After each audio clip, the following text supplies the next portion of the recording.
আসলে আপনারা জানেন এখানে গত গতকালকে ভোরের দিকে সজীব নামে একজন লোক খুন হয়েছে, লাশ পাওয়া গেছে। সেই কানেক্টে আব্দুল আলীম মেম্বারকে আটক করা হয়েছে। আব্দুল আলীম সাবেক মেম্বার। তো এখন তার ওইখানকার তার কিছু অনুসারী এখানে আসছে, তারা মুক্তি চায়। এখন মুক্তি চাইলেই তো আর এভাবে হবে না, আইন তার নিজস্ব প্রক্রিয়ায় চলবে। তাকে আনা হয়েছে, জিজ্ঞাসাবাদ চলতেছে, জিজ্ঞাসাবাদ শেষে আইনগতভাবে যে ব্যবস্থা আছে সেই ব্যবস্থা গ্রহণ করা হবে। তারা মুক্তি দাবি করেছিল, আবার তারা বুঝতে পারছে তারা নিজেরাই আবার এলাকা ত্যাগ করছে, চলে গেছে। এই মামলায় কোনো এজাহারভুক্ত আসামি নাই, এই মামলায় বাদী অজ্ঞাত আসামি করছে। এই মামলায় কেউই এজাহারভুক্ত আসামি। বাদী যে ছেলেটা মারা গেছে সজীব, ওরই ছোট ভাই রাজীব হচ্ছে এই মামলা।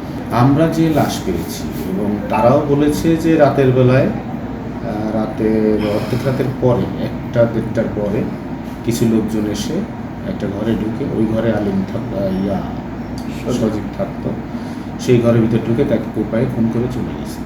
প্রাথমিকভাবে আমরা এই যে কেন খুন হলো এই বিষয়টা বাদীও কিছু বলতে পারে নাই, আমরাও প্রাথমিকভাবে কোনো কিছু এখনো পর্যন্ত পাইনি। যেহেতু মামলাটা তদন্তাধীন আছে, তদন্ত চলতেছে, তদন্ত শেষ হলে বিস্তারিত বলা যাবে যে কেন কীভাবে খুনটা হয়। সজীবের বিরুদ্ধে ইতিপূর্বে 3টা মামলা আছে। 2টা মামলা আছে মারামারি মামলা, আর একটা মামলা আছে মারামারি মামলার সাথে চাঁদাবাজি ধারাটাও আছে।